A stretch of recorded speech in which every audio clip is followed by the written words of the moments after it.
Kebanyakan orang mungkin mikir, ya, kekuatan investor itu cuma sebatas jual atau beli saham. Tapi gimana kalau sebenarnya Anda bisa ikut nentuin arah perusahaan tanpa harus jual saham yang Anda pegang? Nah, ini dia panduannya, biar kita bisa jadi lebih dari sekedar pemilik pasif. Kita akan jadi pengelola modal yang proaktif, yang ikut menciptakan nilai untuk jangka panjang. Ini nih pertanyaan krusialnya. Katakanlah Anda lihat ada yang kurang pas di sebuah perusahaan, entah itu soal lingkungan, sosial, atau tata kelolanya. Apa yang Anda lakukan? Kalau dijual, ya Anda kehilangan potensi cuan di masa depan. Tapi kalau didiamin aja, rasanya kok nggak bener. Nah, tenang. Ada jalan tengahnya yang jauh lebih strategis. Dan itulah yang bakal kita kupas tuntas sekarang. Ini bukan sekedar aktivisme yang didasari emosi semata ya. Ini namanya keterlibatan efektif. Ini adalah inti dari capital stewardship atau seni mengelola modal dengan penuh tanggung jawab.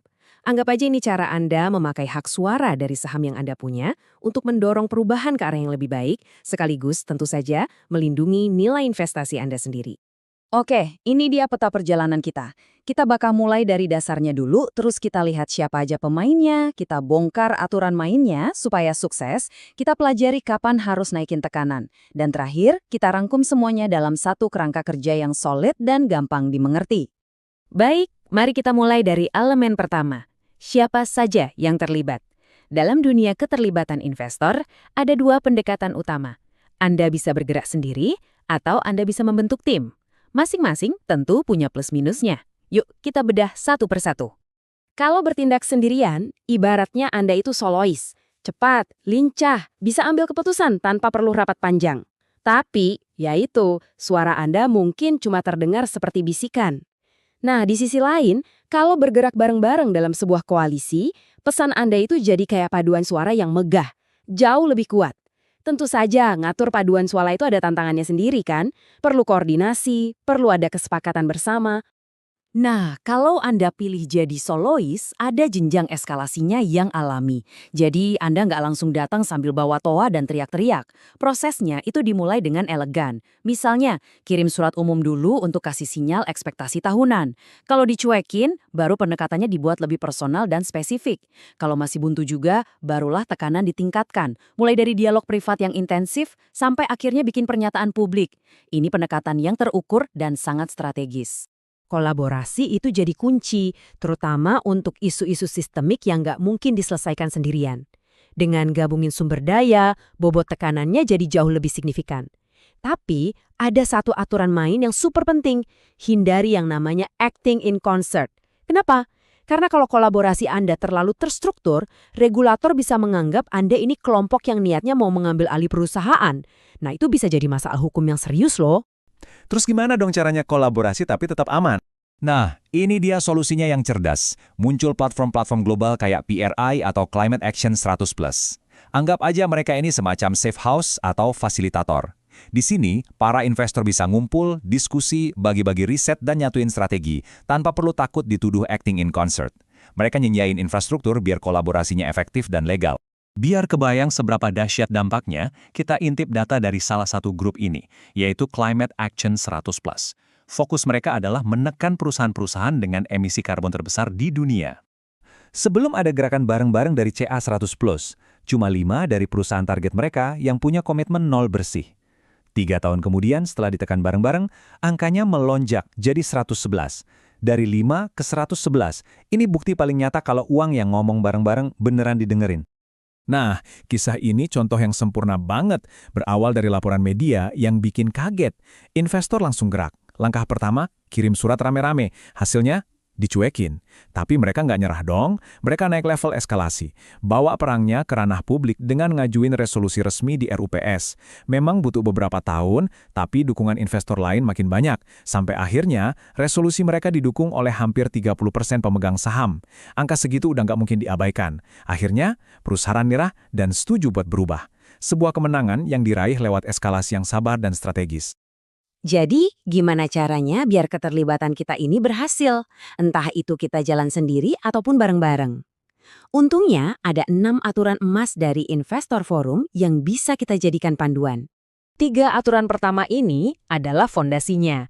Ini semua tentang cara Anda merancang strategi keterlibatan dari awal. Anggap aja Anda lagi bangun rumah. Kalau fondasinya salah, mau sebagus apapun desain atap atau interiornya, rumah itu bakal rapuh kan? Nah, sama juga di sini. Jadi, apa aja fondasinya? Pertama, tujuan yang jelas. Jangan cuma bilang, perusahaan harus lebih ramah lingkungan. Itu abstrak banget. Coba bilang, kami minta perusahaan mengungkap emisi skop 3 dalam 12 bulan ke depan. Spesifik kan? Kedua, fokus pada isu yang material dan strategis. Dewan direksi itu akan lebih dengerin argumen soal resiko finansial daripada permintaan yang sifatnya cuma kosmetik. Dan yang terakhir, pendekatannya harus disesuaikan. Cara Anda ngobrol sama perusahaan teknologi pasti beda dengan perusahaan manufaktur. Konteks industri dan budaya itu penting banget. Sekarang kita lanjut ke 3 faktor berikutnya. Nah, yang ini krusial banget kalau Anda memilih jalur kolaborasi. Faktor-faktor inilah yang menentukan apakah koalisi Anda bakal jadi orkestra yang harmonis atau malah cuma jadi sekumpulan suara bising yang gak jelas arahnya. Coba bayangin begini, setiap koalisi itu butuh pemimpin yang efektif sebagai dirijennya. Terus, kekuatan koalisi diukur dari skala gabungannya. Dewan direksi pasti lebih dengerin kelompok investor yang total kepemilikannya 10% dibanding yang cuma 1%. Dan terakhir, kedalaman hubungan. Ini penting banget. Kepercayaan dan pemahaman budaya itu jadi kunci, apalagi di Asia, di mana seringkali kepercayaan itu dibangun di luar ruang rapat formal. Tapi gimana kalau dialog awal Anda nggak membuahkan hasil? Keterlibatan yang efektif itu bukan proses sekali jalan lalu selesai. Ini adalah proses dinamis yang intensitasnya bisa terus meningkat. Yuk kita lihat jenjang eskalasinya.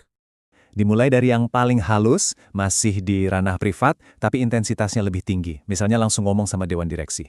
Masih dicuekin juga, baru deh mereka keluar dan go public. Pakai hak suara mereka secara terbuka di RUPS. Dan di puncaknya ada pilihan nuklernya. Ini bukan gerakan acak loh, tapi strategi yang benar-benar terukur. Di tingkat pertama, eskalasinya ini masih bersifat privat dan konstruktif. Tujuannya adalah cari solusi bareng, bukan mulai pertengkaran. Anda bisa minta pertemuan tambahan, ngobrol sama penasihat hukum perusahaan, atau bahkan langsung ketemu sama ketua dewan. Intinya, semua coba diselesaikan baik-baik di balik layar. Nah, kalau cara-cara privat tadi gagal, ya mau nggak mau masalahnya harus dibawa ke ranah publik. Disinilah keterlibatan mulai jadi lebih konfrontatif. Anda bisa bikin pernyataan publik, mengajukan resolusi formal untuk di-voting saat RUPS, atau bahkan sampai mengusulkan untuk mengganti anggota Dewan Direksi yang dianggap nggak perform. Ini adalah opsi terakhir, ibaratnya jurus pamungkas kalau semua cara lain udah mentok. Misalnya, menempuh jalur hukum, meminta audit investigasi khusus, atau secara publik memasukkan perusahaan ke dalam blacklist investasi Anda. Langkah-langkah ini udah jadi sinyal bahwa hubungan antara investor dan perusahaan udah rusak parah. Oke, kita udah bahas pemainnya, aturan mainnya, sampai jenjang eskalasinya. Nah, sekarang gimana kalau kita satukan semua kepingan puzzle ini ke dalam satu kerangka kerja yang simple dan gampang banget buat diingat? Kalau Anda cuma boleh mengingat satu hal dari semua penjelasan ini, tolong ingat alur 4 langkah ini. Keterlibatan yang efektif itu selalu dimulai dengan strategi yang matang. Kemudian dilanjutkan dengan dialog yang konstruktif. Kalau dialognya buntu, Anda harus siap menerapkan tekanan yang terukur. Dan pada akhirnya, hasil dari semua upaya itu akan tercermin dari cara Anda menggunakan suara Anda saat pemungutan suara. Dan kutipan ini, wah benar-benar merangkum filosofi eskalasi dengan sempurna. Intinya, bukan soal jadi agresif dari awal, tapi juga bukan berarti jadi pasif dan diam selamanya. Ini semua soal timing dan tekanan yang terukur. Anda mulai dengan dialog, tapi harus siap bertindak lebih jauh kalau dialog itu nggak dihargai. Apalagi kalau nilai investasi Anda yang jadi taruhannya. Jadi, ini dia poin-poin kuncinya. Pertama, keterlibatan itu sebuah disiplin, bukan sekadar aktivitas iseng. Kedua, prosesnya punya jenjang yang logis, dari halus sampai keras.